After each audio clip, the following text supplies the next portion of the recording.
Xuân Hiếu cùng đại diện hai bên gia đình xin được gập đầu thật sâu cảm ơn và cúi chào toàn thể quý vị.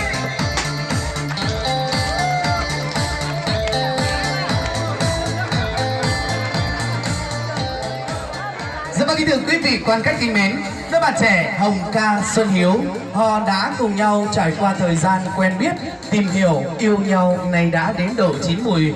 Đôi bạn trẻ quyết định đi đến với nhau, sống với nhau đến trọn đời trọn kiếp, sống với nhau đến đầu bạc răng long. Và được sự tác hợp của đôi bên gia đình, được sự nhất trí của cơ quan cấp ủy chính quyền địa phương, ngày hôm nay đây, ngày lành tháng Tốt năm An Khang, ban tổ chức vui mừng long trọng tổ chức đại lễ vu quy cho đôi yêu đương trước sự chứng kiến của đông đủ toàn thể quý vị chủ nhân của những cánh thiệp hồng. Và xin quý vị hãy cùng nhau dành lại một chút thời gian vàng ngọc, hướng mắt lên lễ đài hôn trường lễ vu quy và chúng ta sẽ cùng nhau chứng kiến nghi lễ vu quy ngọt ngào hạnh phúc của đôi yêu đương. Xin mời hai bạn sẽ cùng tiến lên phía trước một bước, xin trân trọng kính mời.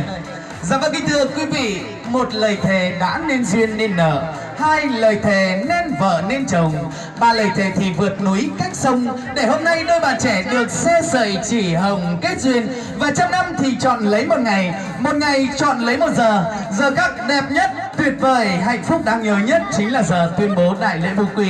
Ban tổ chức chúng tôi xin được trịnh trọng tuyên bố đại lễ vu quy ngọt ngào của đôi bạn trẻ Hồng Ca Xuân Hiếu trong buổi trưa ngày hôm nay chính thức được bắt đầu. Xin quý vị hãy dành cho báo tay thật dài để chúc phúc cho đôi yêu đương trong buổi trưa ngày hôm nay. Vâng, xin mời những nhiếp ảnh gia hãy cùng hướng những máy quay của mình trở về khu vực sân khấu để ghi lại những khoảnh khắc tuyệt vời, hạnh phúc đáng nhớ làm kỷ niệm ngày cưới cho đôi bạn trẻ. Vâng, xin chúc cho rể Thảo dâu hiền, mừng cho cô bác khắp miền cùng vui, mà mừng cho hạnh phúc lứa đôi, mừng cho hai bạn trọn đời thủy chung. Và chúc cho hai trái tim vàng trăm năm vẫn đập nhịp nhàng cùng nhau.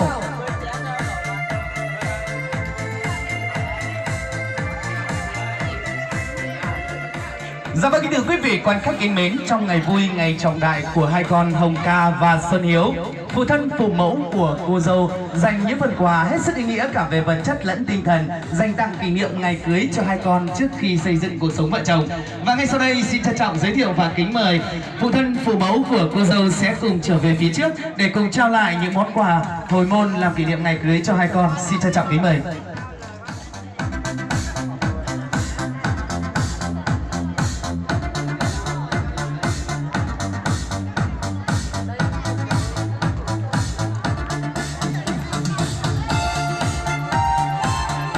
Vậy trong ngày vui hôm nay, xin được thay lời toàn thể quý vị được gửi tới cho hai bên gia đình và chúc cho nhà trai có được một nàng dâu hiền dâu Thảo, chúc cho nhà gái có được một chàng rể Thảo rể ngoan, chúc cho toàn thể quý vị mạnh khỏe bình an và chúc cho hôn trường cưới của chúng ta ngập tràn hạnh phúc.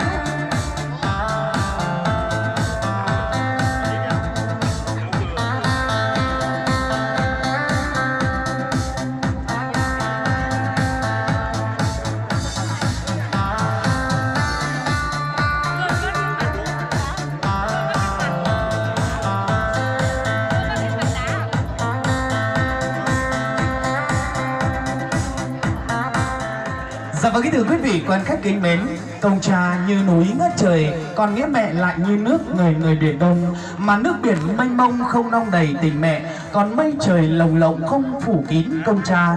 Có được ngày vui niềm hạnh phúc như hôm nay, hai em không thể quên công ơn dưỡng dục sinh thành của những người làm cha làm mẹ. Và ban tổ chức chúng tôi vui mừng được thay lời cho hai bên gia đình và đỡ lời cho tân cô dâu chú rể. Xin được gửi tới toàn thể quý vị chủ nhân của những cánh thiệp hồng lời cảm ơn chân thành nhất. Sự hiện diện của quý vị là niềm vui, niềm hạnh phúc lớn lao dành cho hai bên gia đình và đặc biệt là dành cho tân cô dâu chú rể. Một lần nữa thay mặt cho hai bên gia đình xin trân trọng cảm ơn và kính mời quý vị một lần nữa hãy chắt ra những ly rượu hồng cùng giơ thật cao và giơ thật to để chúc phúc cho đôi yêu đương trong buổi trưa ngày hôm nay. Xin trân trọng kính mời.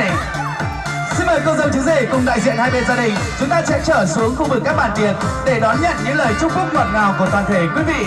Và xin chúc cho quý vị có một bữa tiệc thật ngon miệng, vui vẻ và hạnh phúc. Xin trân trọng cảm ơn.